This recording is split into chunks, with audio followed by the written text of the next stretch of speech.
What is up, ladies and gentlemen? It is your friendly neighborhood BJJ podcaster, RAFA ESPARZA, coming to you with another great installment of the Bullpen. We are live, baby. That is right. It is in the midst of World Cup season, something that will not end for about 6 weeks, so get used to it. Especially those of you who voted C. What is this? How you voting? No, I don't watch any of the World Cup. It is a million times bigger than jiu-jitsu. We could learn a thing or two. We could get people excited or try to steal from them. So if you ever don't like something, watch it and figure out how to make it better. Because currently we have 0 streaming deals for jiu-jitsu. Soccer, notoriously so far everywhere that I almost bought another subscription service to be able to watch the World Cup until I realized, aha, I get it for free on my Peacock. They're like, you can watch it for free if you don't mind the Spanish commentary. And I'm like, oh, say less. Done. Easy. I have to watch the soccer in the Espanol. No problem. Is my Espanol good? Not anymore. It's pretty rough. But I will watch it because I already have a Peacock subscription. And I almost had to buy a Fox One that was going to be $40. Fuck that. Thank you, Peacock. Anyway, speaking of peacocking around, here's our good friend, Tim Freeman. Tim, how are you doing, sir? I'm doing fantastic, man. Listen, I'm not a huge soccer guy. I'll go watch MLS out here in Nashville. We have a great time.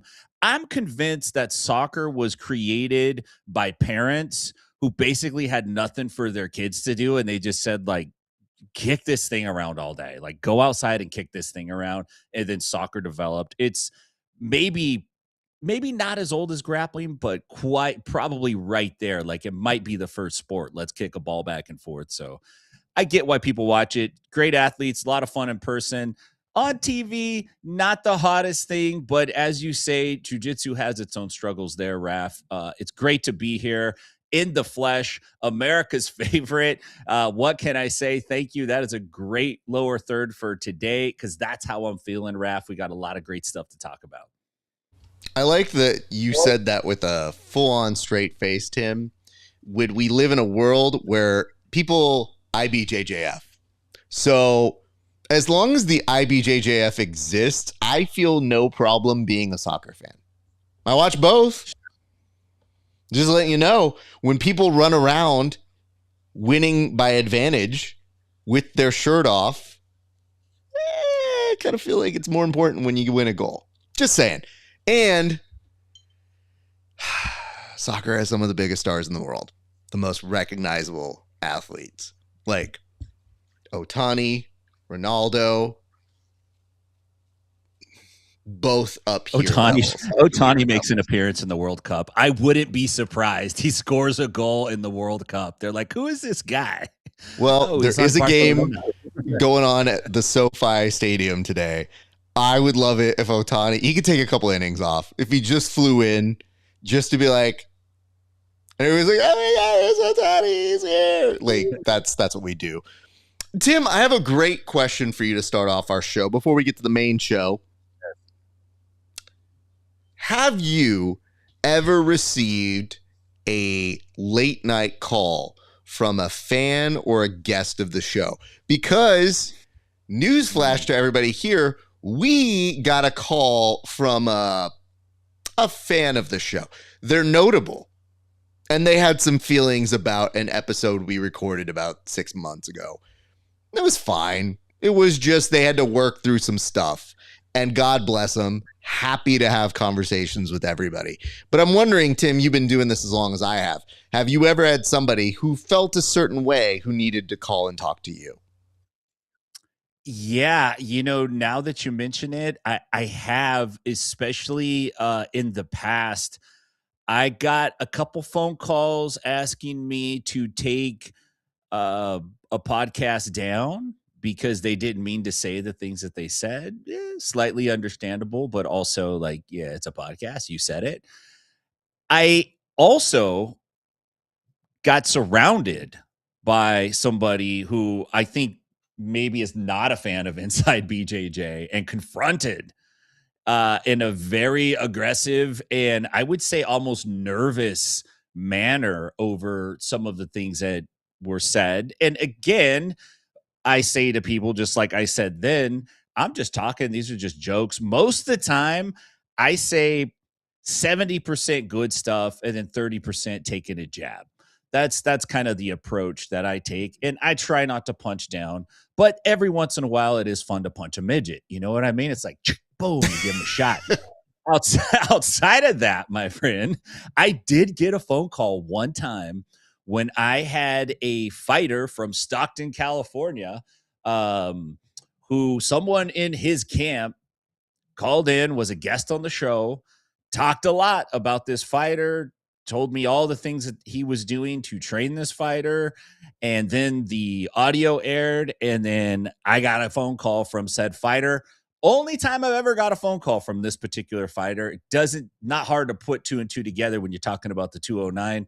And I was requested, please, as a personal favor, can you take this down? And I bargained. I said, yes, I'll take this down, but I'm from Stockton. I bumped into you 1,000 times. I've trained with you. I've asked you to come on the show. You still haven't come on the show. So if I take this down, you're coming on the show. He said, yes, we'll do it. Still waiting. So, yeah, that's how late night phone calls typically go. Yeah, I don't know that I've gotten a ton of those in my time.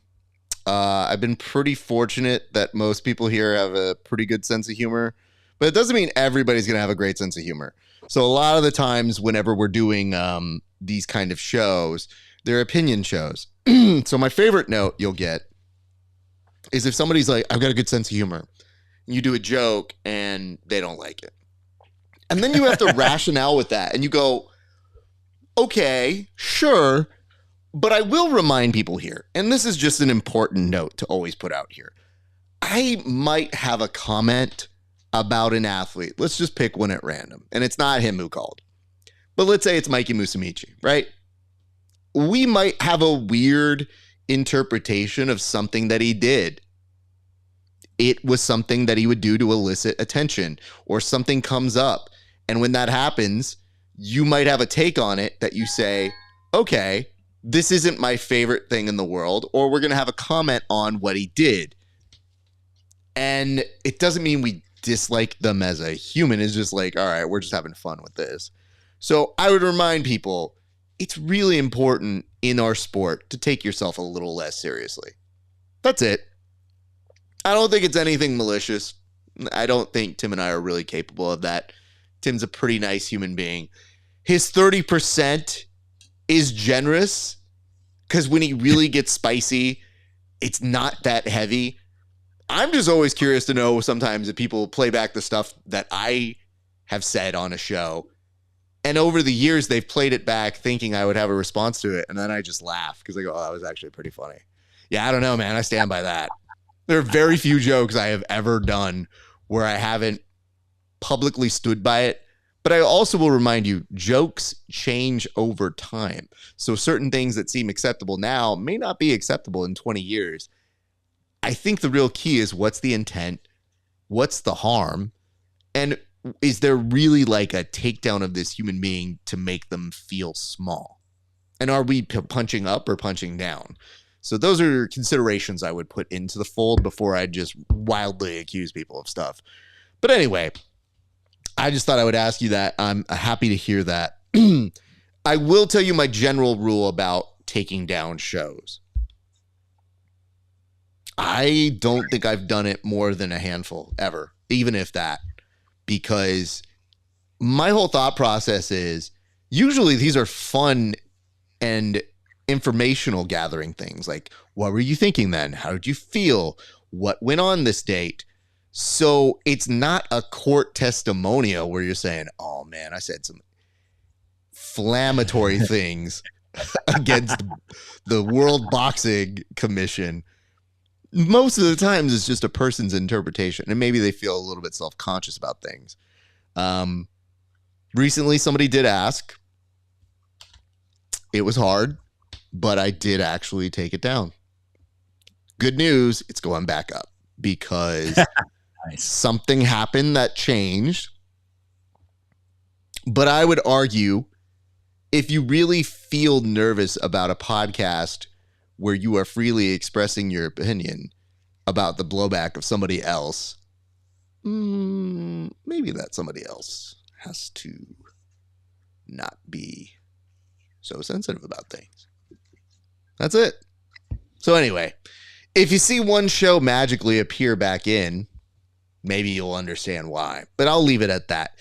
Tim, we have a board to get to, and perhaps the funniest of all topics to start with. It appears the beloved Red Lobster, the stepchild of all of the places parents took us when we were growing up in the 80s and 90s, has come up with a surefire way to get people interested in the product once again. Tim, what is their surefire way that might speak to the hearts of mixed martial artists everywhere? Well, I gotta tell you, Rap, when I was growing up, I thought Red Lobster was the creme de la creme of restaurants. Like if you went to Red Lobster, you were a doctor or a lawyer, or you were doing quite well to eat at Red Lobster.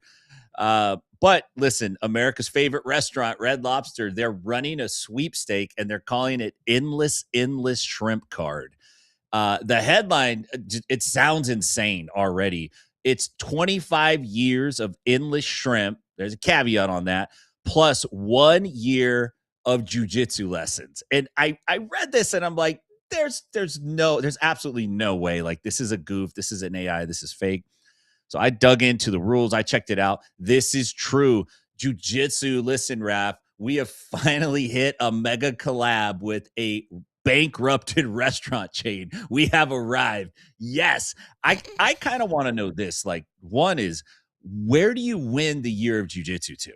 Like, actually, where, like, do you get to pick a school? Is it going to be like, Red Lobster BJJ? Are we going to have like a Red Lobster Open coming up soon?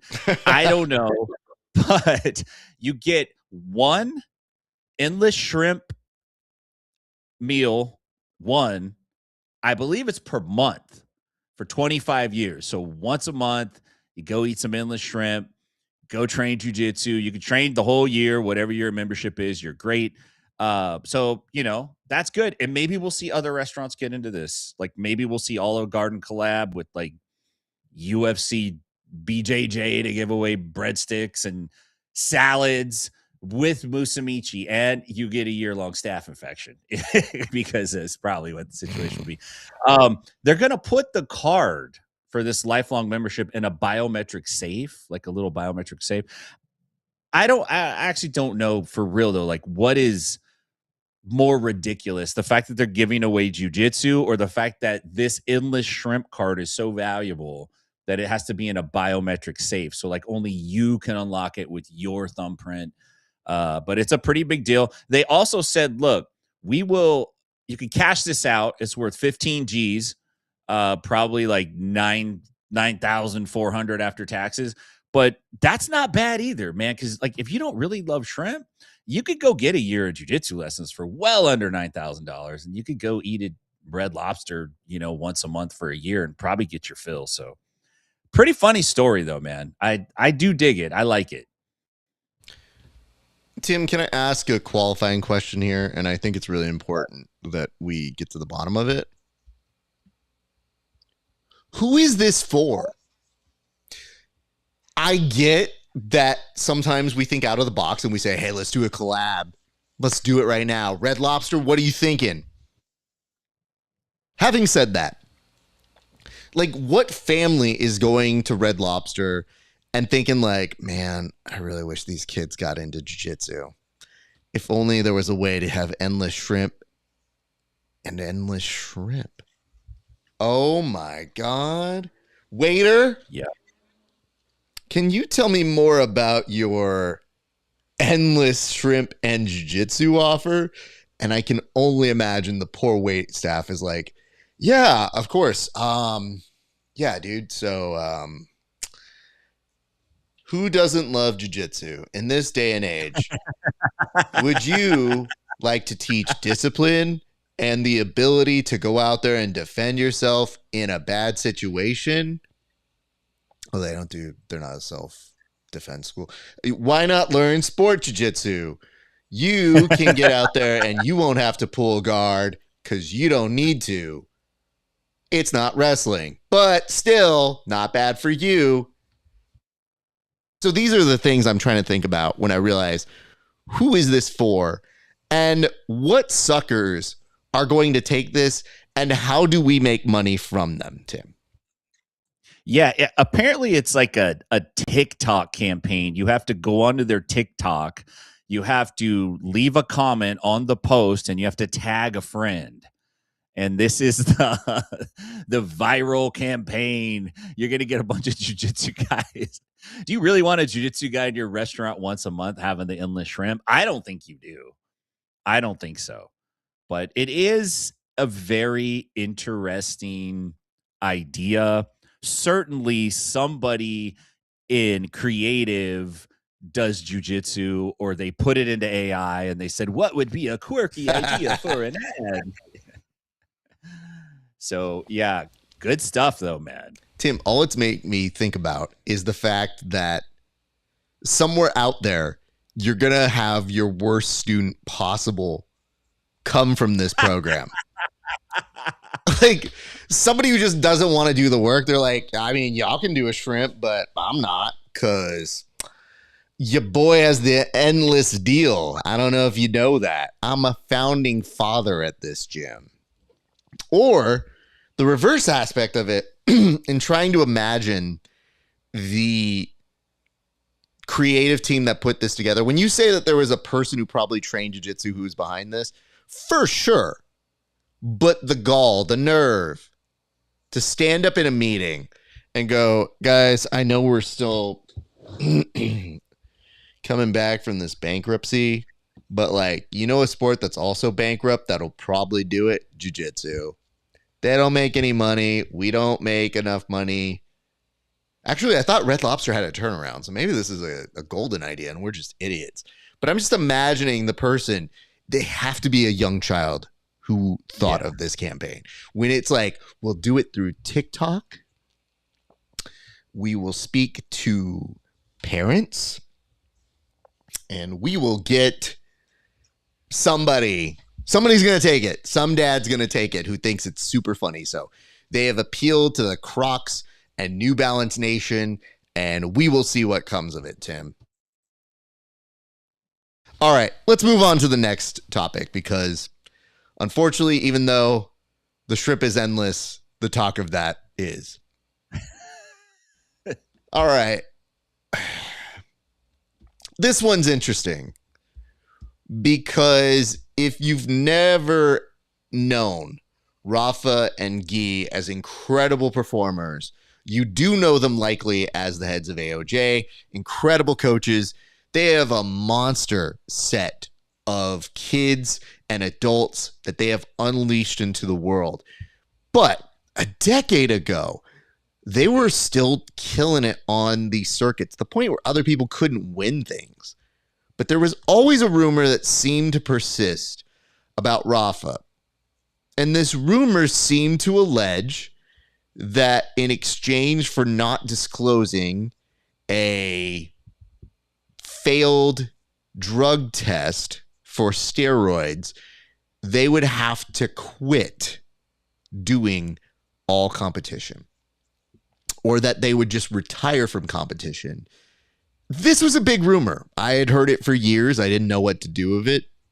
It's kind of hard to take these rumors seriously, but in a world where sometimes your best heroes do pop for steroids, it did raise a few eyebrows. So they finally acknowledged it on a podcast recently, and I think they brought some new light to the rumors that had gone around for years. So Tim, what exactly did they say, sir? So yeah, you're spot on with the stories that have floated around for, like you're saying, a decade or so.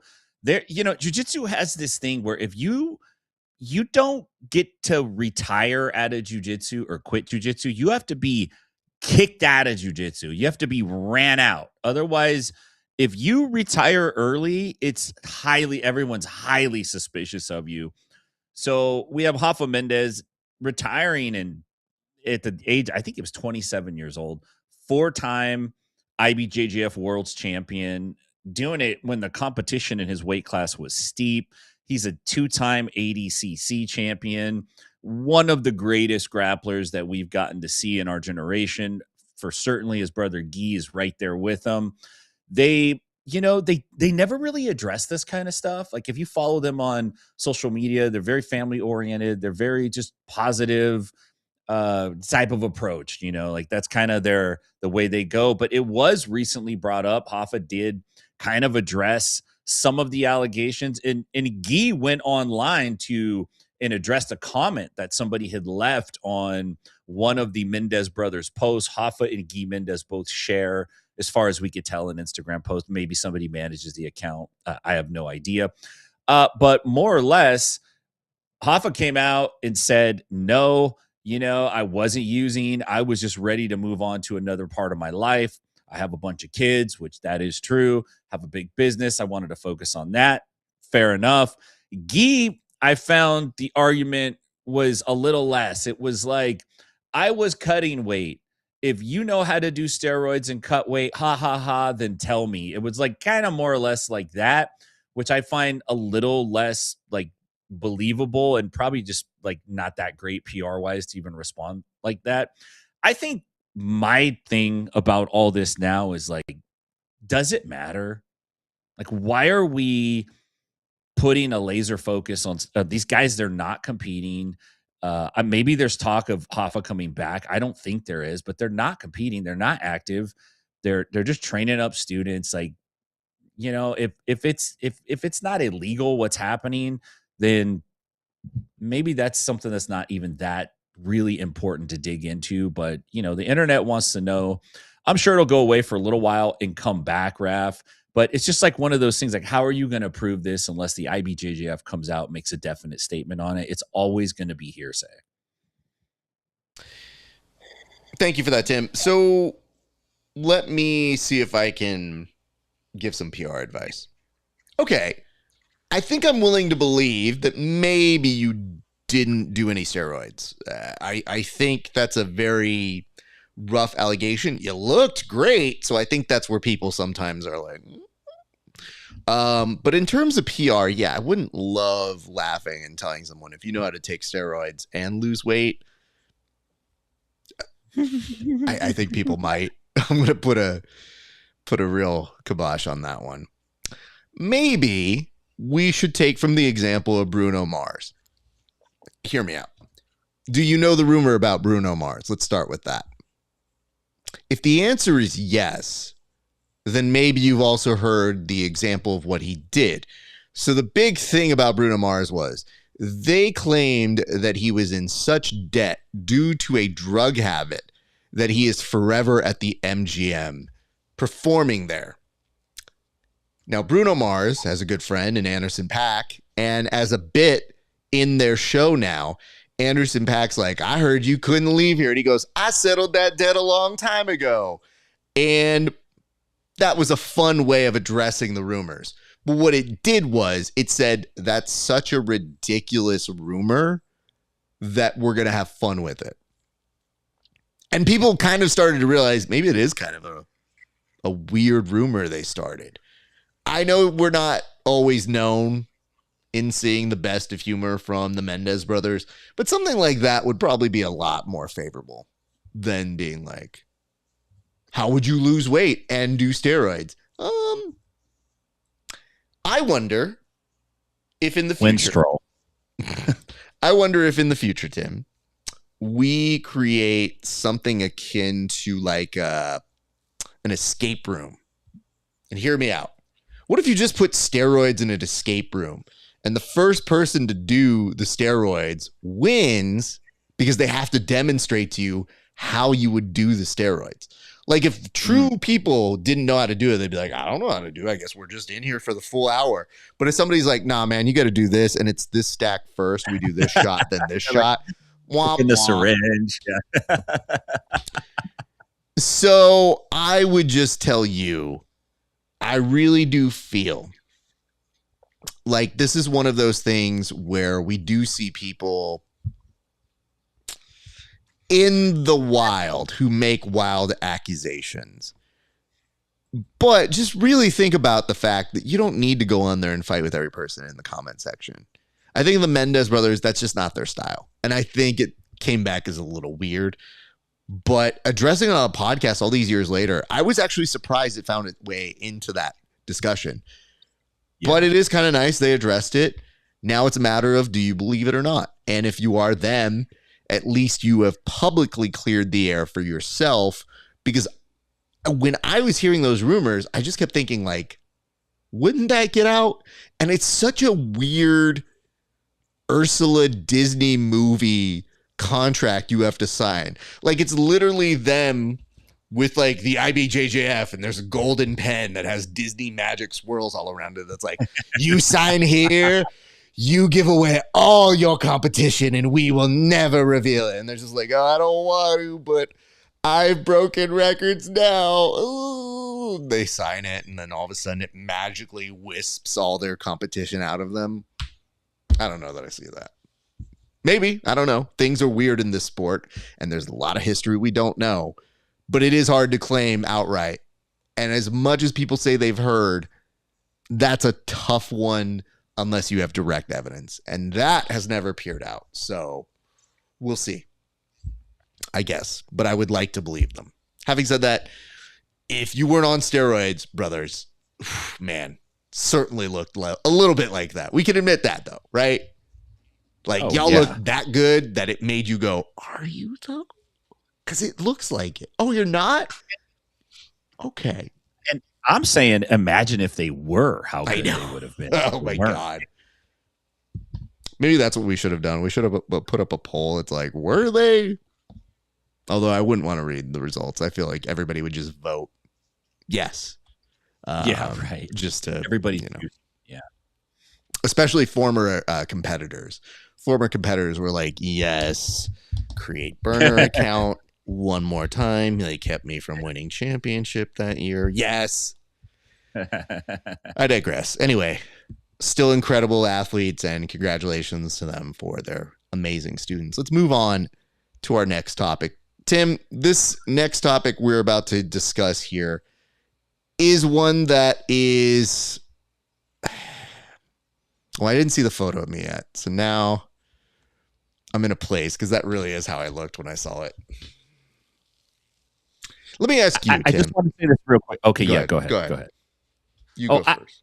I really don't know exactly what's going on, because when you put a topic up that's on our pre-production sheet, I try not to go too deep into it, because I want to react and hear it right now. Like, sometimes we'll talk about sensitive things, but this one, I just looked because I had to get the photo of Andrew Tackett, and retired MMA guy, and then I got kind of incensed on your behalf, and then I wrote a bunch of captions instead of grabbing popcorn, and I deleted them all. And I'm like, I just gotta go with grabbing popcorn. I'll put this serious look at Raf, because this is what I think he should feel like right now, but I'm not positive. So please, like, I'm dying to hear your take on this. All right. Here we go. Okay, it's come to my attention that a bit of mine called the Grappling Hour Challenge, that used to be referred to as the Think Jiu-Jitsu Challenge, has been replicated by another human being.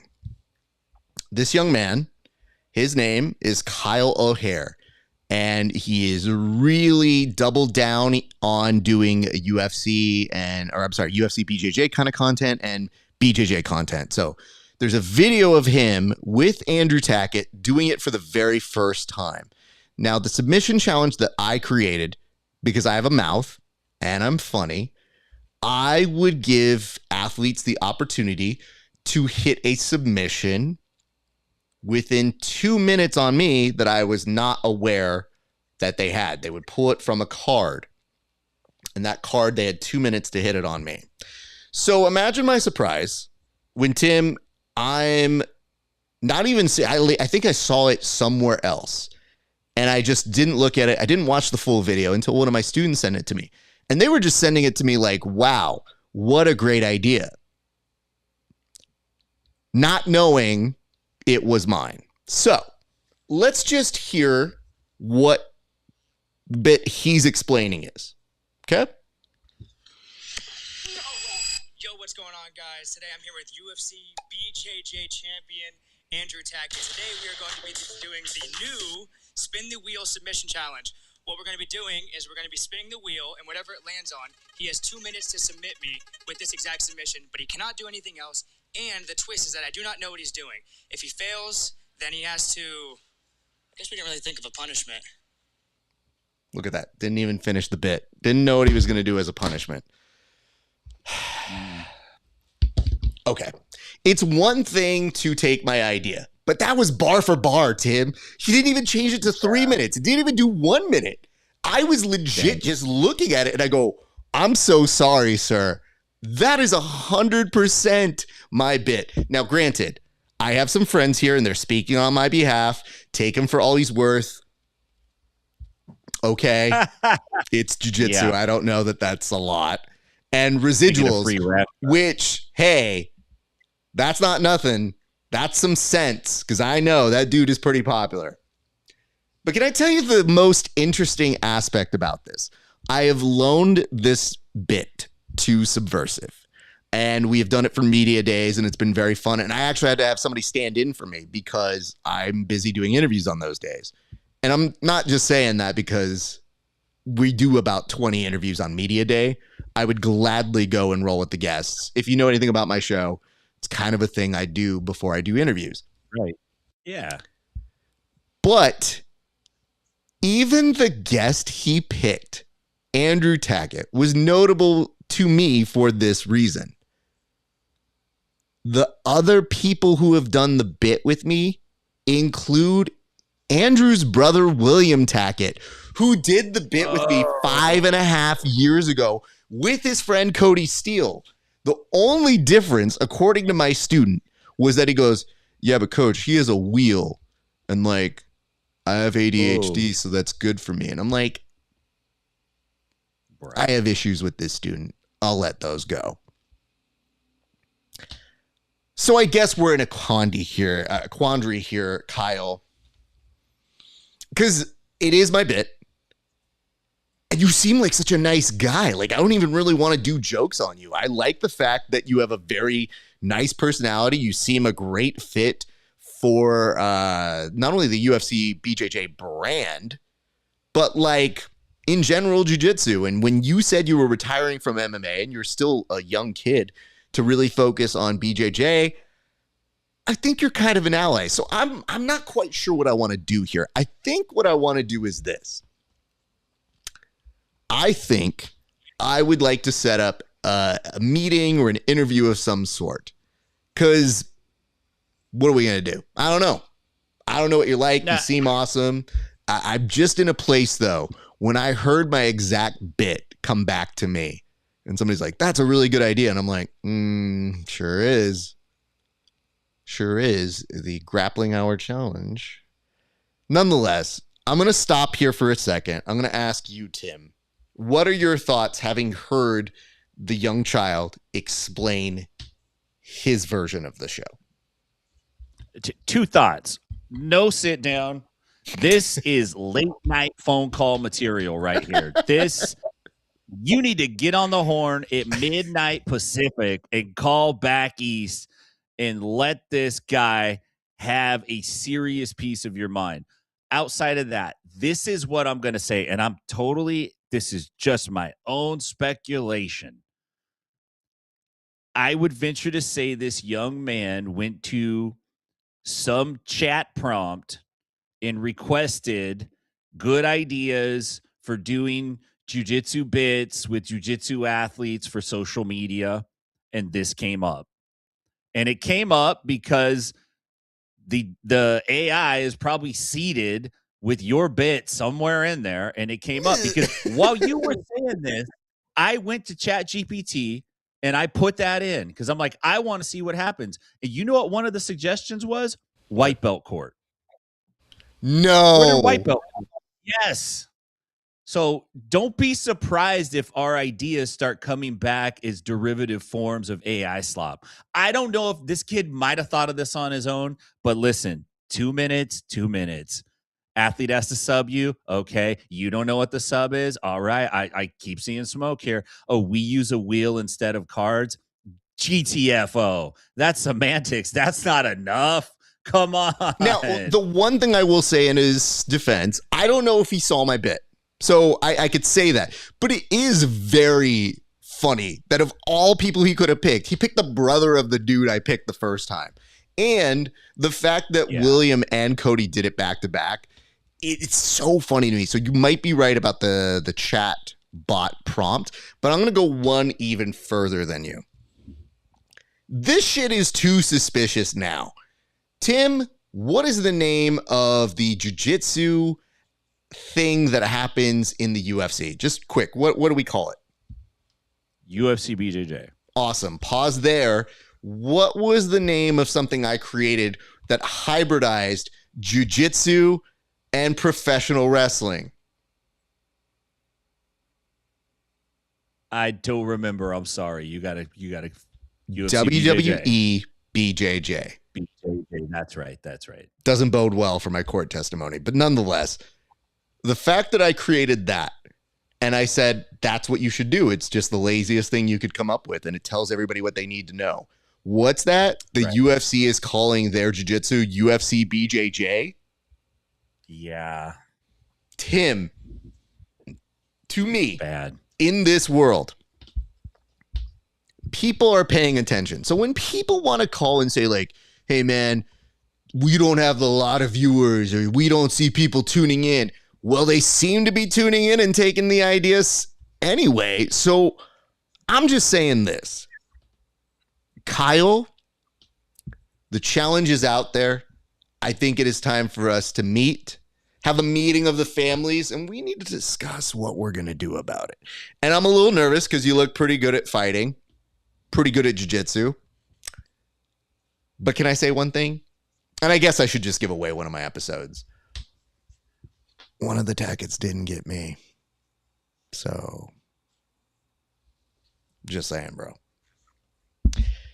Anyway, Kyle, you seem like a nice kid. I do want to talk with you about it. I mean, you seem great, and you're doing very good content. But maybe we get a grappling hour presents. Well, I don't know, man. But it seems that people have enjoyed the bit. So we will talk more about this. And it says, Claudia, for sure, stealing your shit. Yeah. I mean, I don't even know if it's just her. I don't think she's getting there being like, yeah, no, we took it from them. Yeah, no, we did. What are you saying here, Tim? I saw your eyes light up. I think maybe UFC BJJ, maybe Dana just put it into Chat GPT a couple years ago and said like, what should I do? And then it was like, use a bull, make it a this, get these guys, copy that. Cause that's kind of like, this is what we're doing. Like, this is another derivative thing. It's just, it's insanity to me. I can't believe they came for bullpen court though, Tim. You putting that into that chatbot feature, it tells me that all my IP is just out there and people are like, I don't know, sounds like a good idea. Does somebody else do this? Let's run with it. Let's do it. Run it. Oh my God. Well, thank you for that. I like the idea. All right, Kyle, the ball is in your court. Hopefully chat with you soon, sir. Or I'll just have somebody call you at midnight. Yeah, I'm looking him up right now. Peoplesearch.com. Tim has to input his whole social security in there. I mean, what could go wrong if I can get their phone number? That's fine. I got their email just as good. You know, actually, is that something I take to bullpen court? Oh, yeah, that's but who would judge? Me. But you're going to argue your case and judge? Yeah, I'm pretty impartial, so I'm pretty sure I could do both. Am I gonna have to take up Kyle's case? Am I gonna be the public defender? I'll show up drunk. You know what? Honestly, Tim, there is 100th episode coming up. That may not be a bad idea. A very special episode. There's one part where I'm wearing the robe. I take it off and I'm like pleading my case to myself. It's just a freeze frame of me as a judge looking just like that up there. Which, by the way, if we're doing recreations now, That one's a good one, dude. It's pretty good. It is very listening but producing RAF face. Most people are used to. It says, bring Dream in. Dream has attacked people. And we're trying to do this non-violence to begin with. Yeah. The violence is an option, but, you know, I don't know how good this kid is. He looks pretty okay. So we need to set it up so that I can win. All right, let's move to our next topic. This topic for our afternoon has to deal with the fact that Giorgio Poulos, he slammed a man through a table, but not in the wrestling way you are used to. Tim, I know nothing about this man other than he aggravates some people in the wrestling world. What can you tell us about him? Man, I don't know. Maybe the takedown challenge has really like gotten to him in a PTSD way. I imagine once you put yourself out there that your buddies and people in public, if they see you, they'd probably try to sneak up on you and take you down. Maybe that's what happened. I'm not sure, but Giorgio Poulos was arrested. He's known for the take me down, win $1,000 challenge. Arrested in Florida, Delray Beach. Not a shock if you're going to get arrested. There's a high likelihood it will happen in Florida. Apparently, the police responded to an Airbnb call of some kind of disturbance, and it sounds like it was a bachelor's party or something like that, and the groom's brother got involved. And the groom got involved, and it ended up with Giorgio Poulos basically slamming the groom's brother through a glass table. I don't know if he did like belly to back, belly to belly. I'm not sure if he landed like on him or he chucked him. I don't know. I don't know exactly, but these are the allegations. He's been charged, wasn't convicted. He had a $1,500 bond. So for sure, you're not going to win the takedown challenge now because he's probably broke. But I found it interesting. Reports said that Giorgio and his brother Nicholas were later found hiding in bushes nearby, which is like when your whole brand is take me down, right? And you're accused of throwing someone through furniture and hiding in a bush now. It's not a great look for you, Raf. So I don't know if this was like a self-defense situation or if this was just like, hey, man, I got PTSD. Dude, tap me on the shoulder and like, I'm a black belt and take me down challenge. I put him through the table. Who hasn't put another man through a table at a bachelor party, I guess? That's the question. How do you explain yourself to the ladies involved in this when you get back? Like, how do you call them and say like, hey, babe, I'm so sorry. I'm in jail right now. I might have put another dude through a table.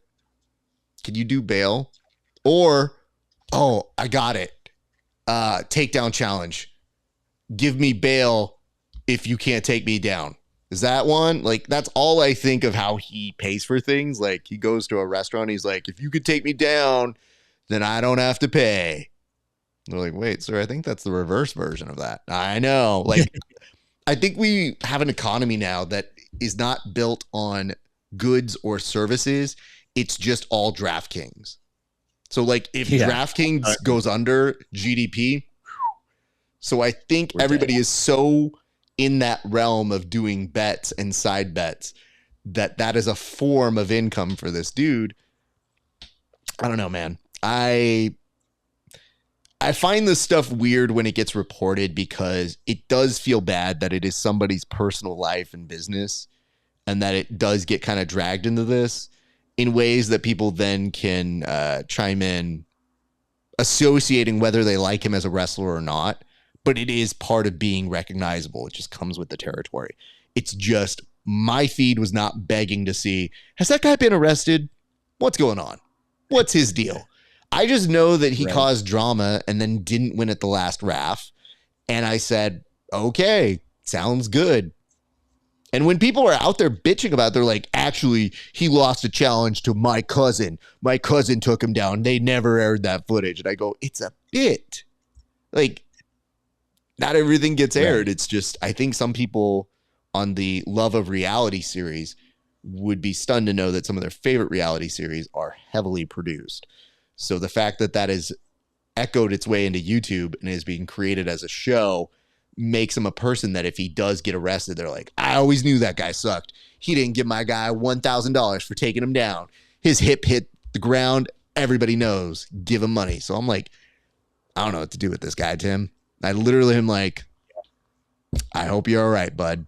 Sucks to suck. Yeah. But it also is a good reminder that when you do get more notable and famous, people are looking for reasons to aggravate you and get on your side. So it is a tough business, especially if your brand is you can't do something to me. And if somebody is drunk enough, they're like, I bet I can. Not fun. So hopefully this resolves in a good way. Who knows where it's going to go from here. Why don't we go to our next topic, though, Tim? This one's a tough one. We've talked about it a couple times, and it looks like it has made its way to the actual organizer of ADCC itself for this year, who had to respond to allegations it's not selling well and the fact that maybe interest might be a little bit down. So, Tim, from your interpretation, what was this ADCC promoter trying to tell us about the upcoming version later this September? So these come from Matus. I can't pronounce his last name, but he's the promoter, the Polish promoter who's involved with ADCC Worlds in, I think it's Krakow is how you say it. And basically, you know, there has been some news that's come out here and there over the last, 5-6 weeks that, ticket sales are not that high, that it doesn't seem that spectacular. There hasn't been a ton of news about athletes, or we really haven't seen a ton of hype about it yet. It's still a little early, but, it's June. It's coming up in September. It's not that far away. It's being framed as like, hey, this is ADCC's return to Europe. And, this is the promoter's opinion. This is not necessarily from ADCC official, but more or less they're saying like, hey, we spent so much time in America that globally ADCC, maybe fell off a little bit or didn't do enough to stay in the public's mindset with the grapplers. Now, I 100% disagree with that. I think that's an insane way to think about it. I don't think there's anyone in Europe that's not doing ADCC this year because of what happened at ADCC in the last 2 times around, or what happened with CJI. I think that's a non-factor now. Like, people still want to do ADCC, especially with the fact that CJI, we don't even know what's going to happen with that. I think this is more of like, hey, the US brings all the money, but it swallows the identity of the sport. I really don't feel like it did, to be honest with you. The athletes are still international athletes from all over the world. They're being recognized. They're representing their countries. Was one of the largest athletes an American? Yeah, he is. But Gordon Ryan is probably the most well-known grappler in the world, at least nogi. So there's nothing you can really do about that. I put that map up of the U.S. and of you'll see that, like, it's a small graphic, but Poland is just like right where Wyoming is. I just put Poland there. It's a little white, and that's the size of Poland. And I know Europe is much larger than just Poland, but to infer that somehow having an event in the United States that gets more viewers internationally than ever before, makes the most money, gets just a mega event, is somehow hurting your event 2 years later, I just don't buy it. I just think that they're not promoting it the right way, and so the interest is lower. There could be some of a factor, but it's not enough to say it caused us to not sell out. That's just my opinion. Don't get upset at me, internet. Can I just put a few things out here, a few theories? Okay. So there's this whole concept of, why is ADCC not selling? Well, that's a tough thing to figure out. It might be that it doesn't have some of the names of the biggest stars involved in it currently. And that's not a diss to anybody involved, but there are some prominent people that and I know we can think of who aren't involved. That does hurt the brand. Other organizations saying they can't do both, but maybe they can depending on their contracts. That's ambiguous. That's going to hurt the brand. But 3, Yeah, doing it several times in America may have hurt it internationally, but those American shows really did strengthen the overall brand. I think what you're trying to do is set up some kind of expectation that it's not going to be as big as those American shows. And perhaps that's because maybe people don't really want to travel there. That's part of it. If we're going to say America is not quite the greatest thing to do 3 times or 4 times in a row, and that it has big implications, maybe location is an important aspect of this travel show. So putting in Poland, I don't know that people are begging to go out there. Additionally, not a great time for a lot of different economies. And I'm looking at this right now. We have the World Cup going on in Los Angeles. Doesn't matter if it is selling or not. Traffic is high. People want to come here. We're going to have the Olympics in a couple of years. We are a destination place. It just is what it is. That's what you need to make people get up and go. And I got news for you. Maybe the real key is that you don't have enough reason to make the Americans that did get interested want to spend their money and travel and go elsewhere. So the real question is, how are we strengthening the brand in the areas you were to make people interested? So yeah, you could say a few things about doing them all in America, for sure. But I guess the real key is, what were you doing out there outside of opens? And what does the resources look like? How are we working with local gyms? What are the television distribution elements? How are we doing education? All of those are things that matter, with marketing playing a critical role in educating people as to why it is.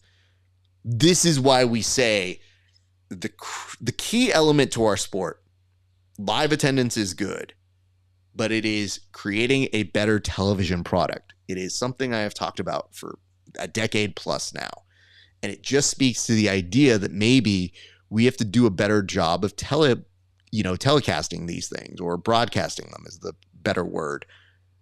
I would tell you this: as you are watching the World Cup, pay special attention as to how they treat each one as a unique and an incredible aspect. And when you can combine those things into a real world of jiu-jitsu, I think we got a better shot. But yeah, hearing these excuses, I think they're trying to manage expectations more than anything else, because nobody wants to take the blame that they dropped the ball. But we did see a dip in attendance the last time as a result of the Craig Jones Invitational. The real key to me is this: how do you strengthen the brand, and what are you doing differently? So that would be my focus if I were them for the next 3 months, is with the athletes that you have, there's some really good ones there. Maybe spend some time actually marketing on those athletes and double down, because Gordon didn't just manifest and appear. He was putting in work and doing a lot of big tournaments. So a real key is educating us as to who the new stars are and what they're doing. And it's not just a poster. It's actual care. It's actually sending people to create content in a thirsty world to build that hype. Because if you're just waiting for us to show up, you'll probably get the same people tuning in, but it didn't increase the brand. And I beg you to remind people of this. I still remember a show from China that had a halftime in an empty auditorium where people didn't know there was still going to be absolutes or other matches left to see. We're a far cry away from that. So anything that is improved is great. Also, maybe drop your prices. It's a really shitty economy. I know it's going to suck to do it, but these nerds are starting to figure out the system when they're like, actually, they've only been selling 82 per day, and on that trajectory, they will not hit the 10,000 threshold. Well, then lower the price if 10,000 is your goal. I think 5,000 is a perfectly acceptable goal. It may not look super packed, but there are ways you could dress that up. So, yeah, I would look into those worlds. Just my thoughts. All right, Tim, we're getting to one of my favorite topics. One that I didn't even know was in existence until maybe just this morning. Did you guys know that Khabib has opened his own coffee shop? Now, if you drink coffee and you don't immediately think of Khabib, you are not alone. But there is apparently a good enough reason why the former UFC champ has decided to do this. Tim, elaborate for us and tell us why Khabib is now in the coffee business. It's a very Khabib reason. It really is. So Khabib is a man that loves coffee, and according to Khabib, he often takes meetings, business lunches, very important businessman. And every time he goes out, when he's in Dagestan, he can't go anywhere because everybody wants to take a picture. They want to get an autograph. They want to talk to him. And so he feels like he can't really have a successful business meeting in the coffee shop with all these people coming up to him. So his solution, which I would think just have coffee at home or in your office with the person, but his solution is to open his own coffee shop. And apparently, good on him, it's actually doing well. They got plans to expand and grow this. He said that, it's really not hustle culture. It's like he's just too famous to get coffee at any other place. So he gets coffee at his own shop. And I guess they don't bother him there. Or maybe he has like a VIP coffee section, which is not a bad idea, right? Go to Starbucks, get the VIP. But I'm dying to know what the name of this coffee shop is. Like, I love the Kabi Coffee or KHABOFFEE. I love that name. I just don't know, like, what is the actual name for real? And like, what I want to know the whole marketing. Like, what do the cups look like? What kind of aprons do they have to wear? I think it's a great idea, to be honest with you. So, Tim, I had a thought for this, and I would like to try this exercise live and in real time. Yes. The exercise I have for this is, when you go to a coffee shop, they usually have signature names for their drinks.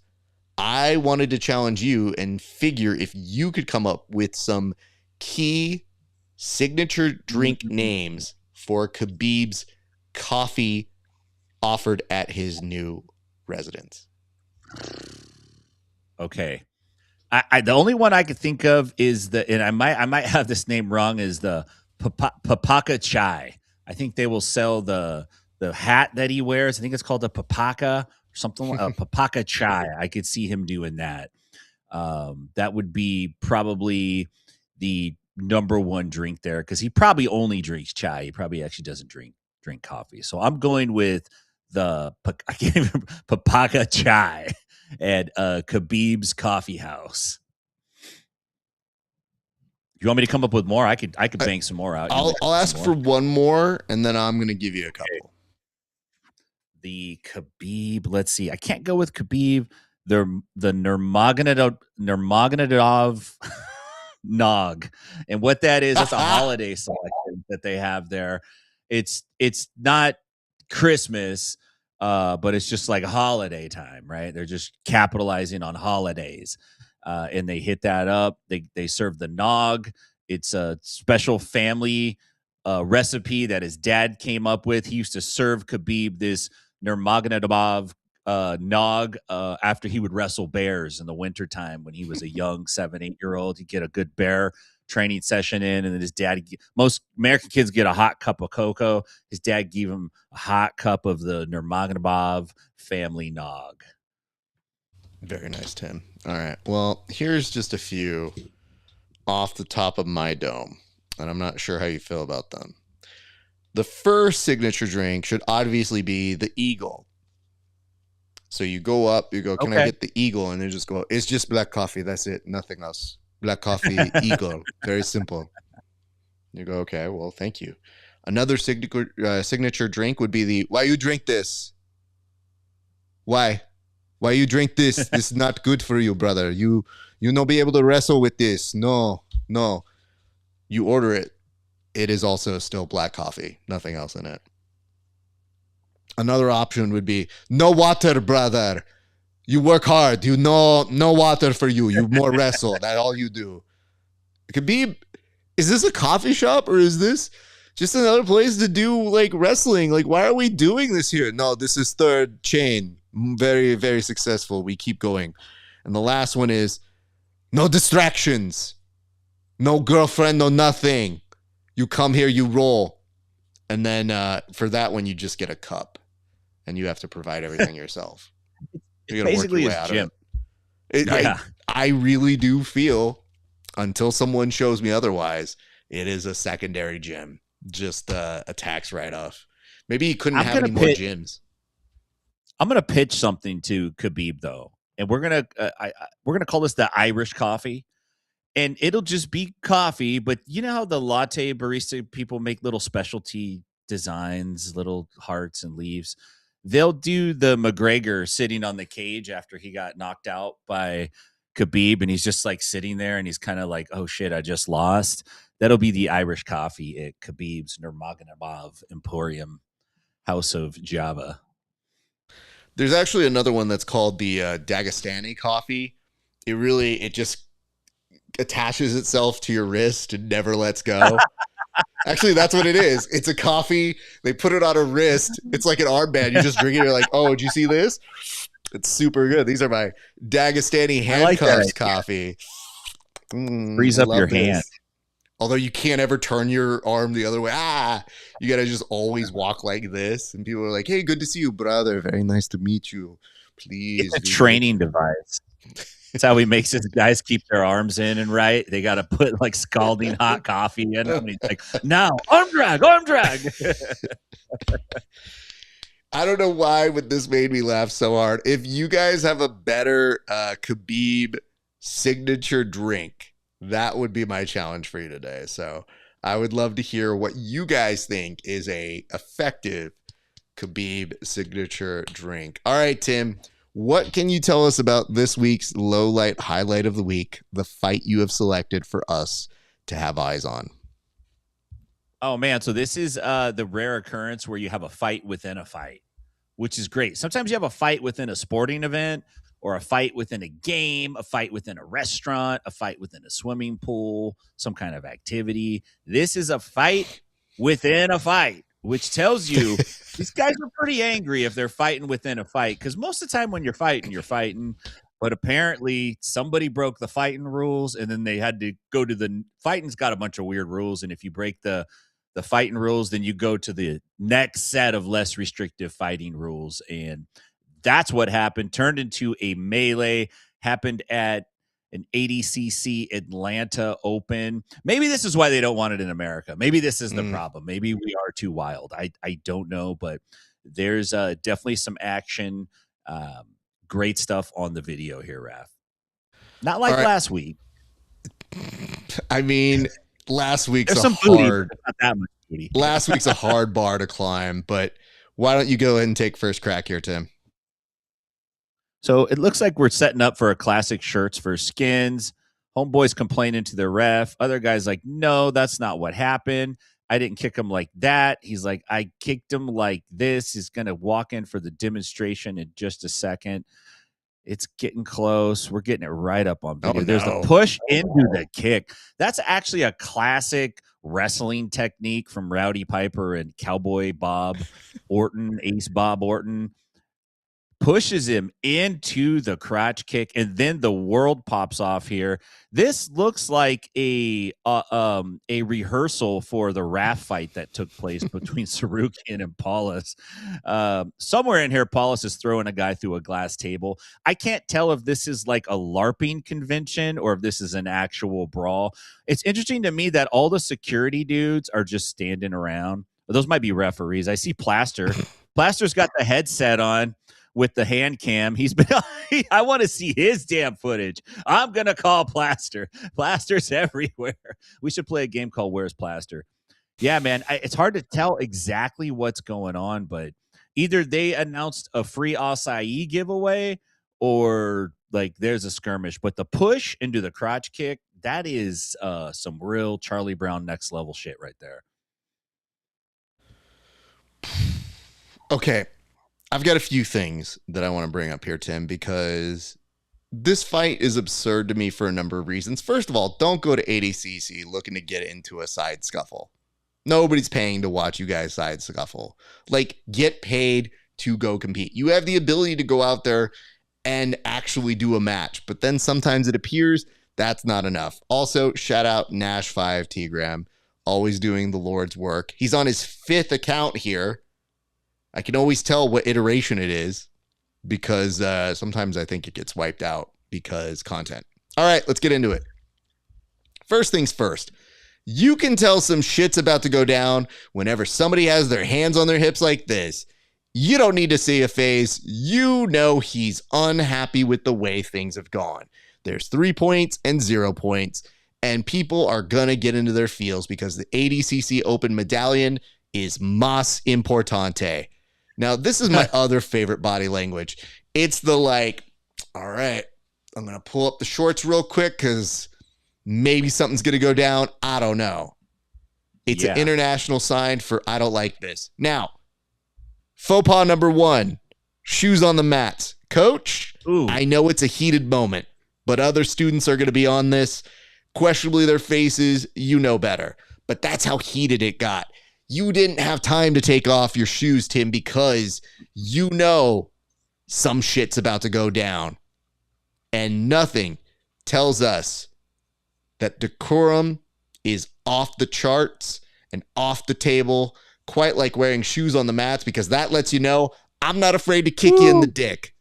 If you have shoes on the mats, it tells you you are not afraid to do a low blow. And here we are. And I will tell you, though, Tim, the low blow does not stop this guy. No. And I love that the video holds on this particular moment as if you're watching America's Funniest Home Videos, where they're like, no. Stay on this. Know the situation. Now we move forward. So let's start taking this all in. Shirt ripping, camera. I love the fact the camera's being held here. Now, I am more concerned about the camera than any human being. Camera lenses are expensive. You don't want to fight with that. And in a pinch, you might need it as an extra weapon here. So this is all just cartoon, goonish antics. Everybody rushing the mats. Where do people come from? I don't know, but I do love the dude. And oh my God, is it a surprise? It's a level black dude who's laying in some strikes here. Gets in with a left. Does not do much with it. Everybody now is pushing each other around. Here's where we pick up from a wide angle. This is where things should start to break up a little bit.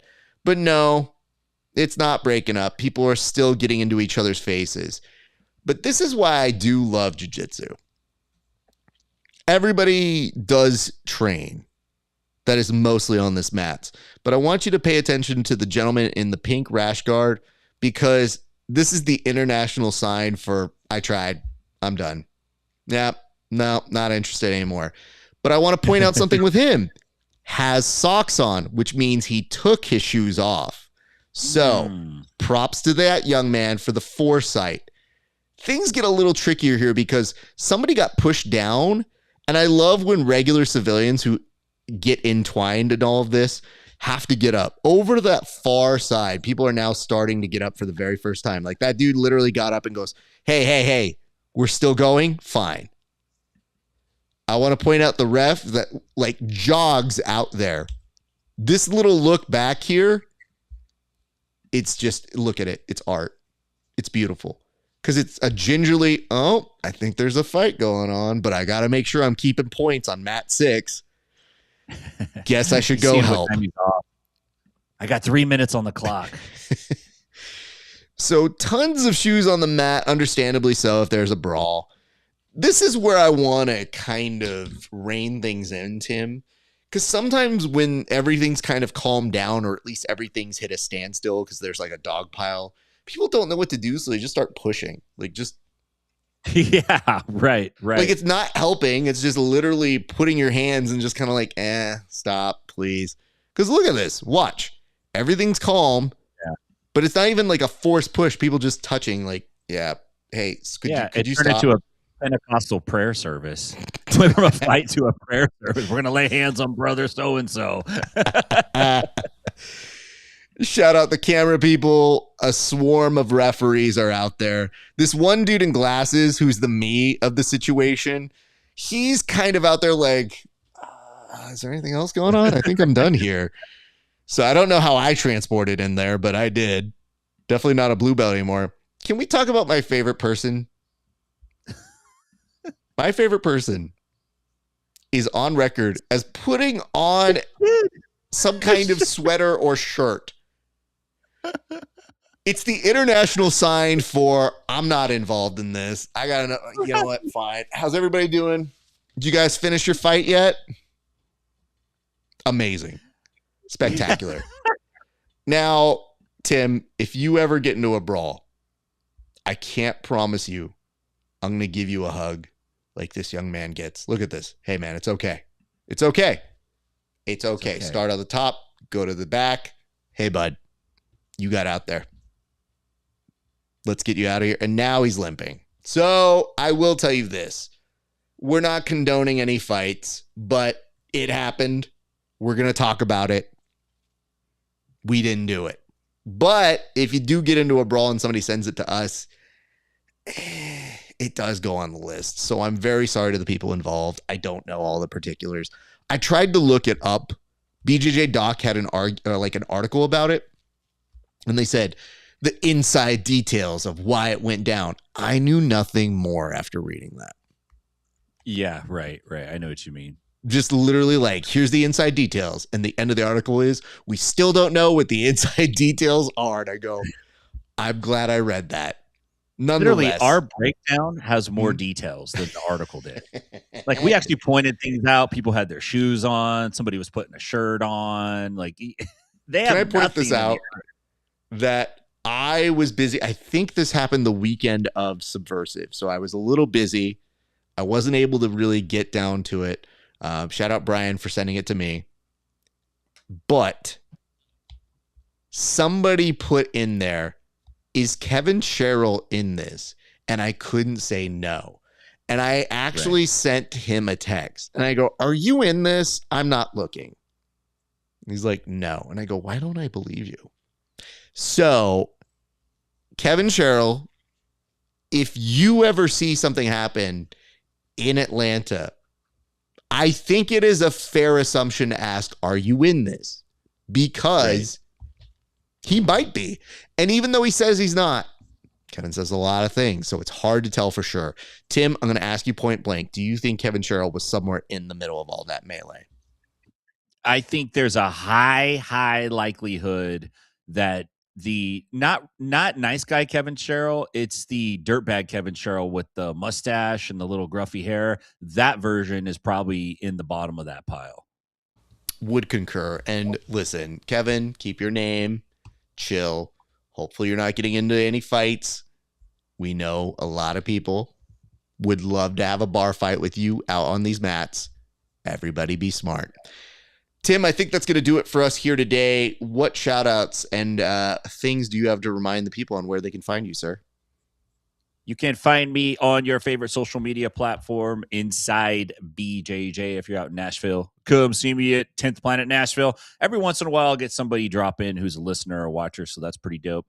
If you're out in Stockton, go see my homies out at 10th Planet Stockton. And real quick, just going to throw it out there because it got spammed in the board, but it is important to us.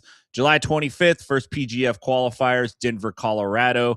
You win your weight class. You earn a spot on the draft board. Check out PGF World on Instagram. Get all the details.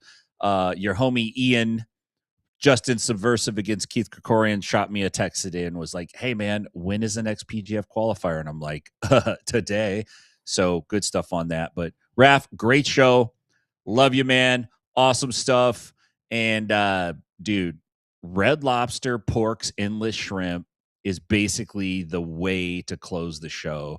Because what I mean by that is they just slip jiu-jitsu in. It's just like pork in the bill. You know what I mean? Like, you're also going to get some jiu-jitsu. I hope I win it. I hope you win it too, Tim. And you have worked so hard for years to talk to people about Red Lobster. I hope you get all the biscuits you could ever wish for, in addition to the endless shrimp. And to those waiters and waitresses who are doing the Lord's work, God bless you for going out there and bringing people that endless shrimp. Because if you're like me, you got to wonder at what point do you actually cut them off for their own health, you know? Right. Endless gout. Nonetheless, by the way, can I just make one note here?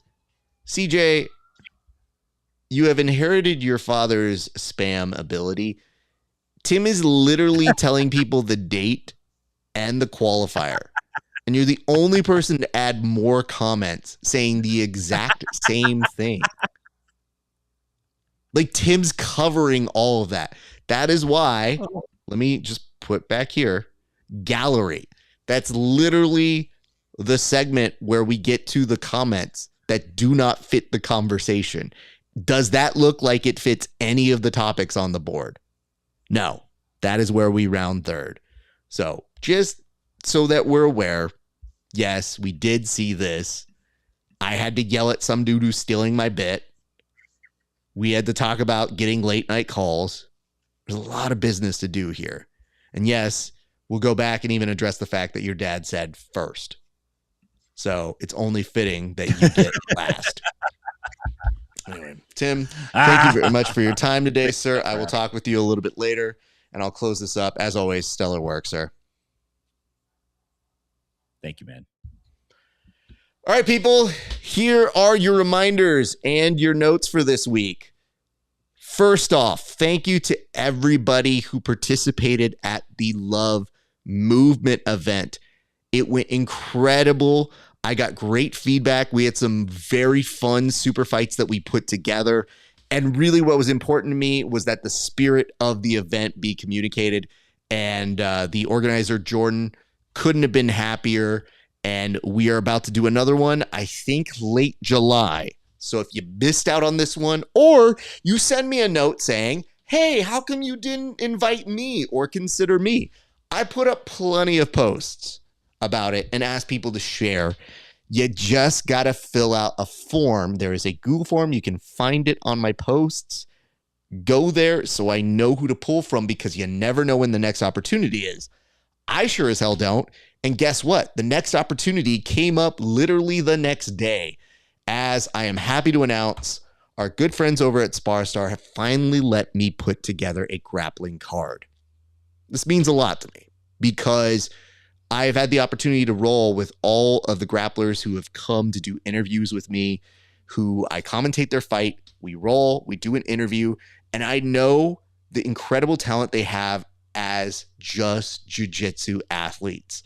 And so on tomorrow's card, for a jiu-jitsu card joined by a Muay Thai event afterwards, you will see 2 4-man brackets of some incredible talent, many of whom are actually champions or have notably won in the SparStar cage. So I highly encourage you to come check it out with us. 5 p.m. at the compound in Commerce. I really would love you guys to come support it. And the athletes involved are all incredible athletes, a lot of whom have really, really solid jiu-jitsu and who will put on a show. So make that time, 5 p.m. Commerce. If you can't join us live and in person, you can check it out on the SparStar YouTube page. It's just SparStar MMA, YouTube. Look it up. $9.99 per month. Actually, it might be a little bit more. Don't quote me on that. Actually, it might have gone up in price. My apologies. But you get to see that. You get to see all the live events that we do. It really, really would mean a lot to gather as much support as we can so that I can do it again, because I have asked to do it again, and I'm hoping good things here. So if things go well, you'll likely have another opportunity to do it. And who knows, maybe next time we do a full-on SparStar athlete rec league sort of event where we bring them back to go after each other in the grappling world. So going to be fun. Plus, you'll see me on commentary doing some interviews, the normal RAFA ESPARZA nonsense. And of course, I want to send a big shout out to our friends over at RFL. So the Regime Fighting League, I had an incredible time commentating their fights. That's actually the reason why I wasn't at the Love Movement Underground event. But for RFL 6, it was their very first time doing a live broadcast. And I had the honor of doing play-by-play with my good friend John Evans. And it was spectacular. We had amazing fights, incredible talent. I could not have been more pleased with how it all came out. And the RFL family treats you so, so well. So they really did bring us into the fold.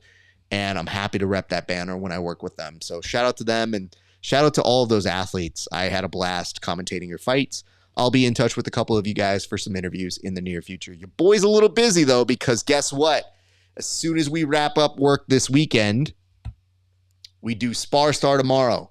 Sunday, your boy is going to be back at Mama doing an interview a little bit later in the night with Tyler Brown, who had a standout performance at the most recent Subversive, winning a championship with us.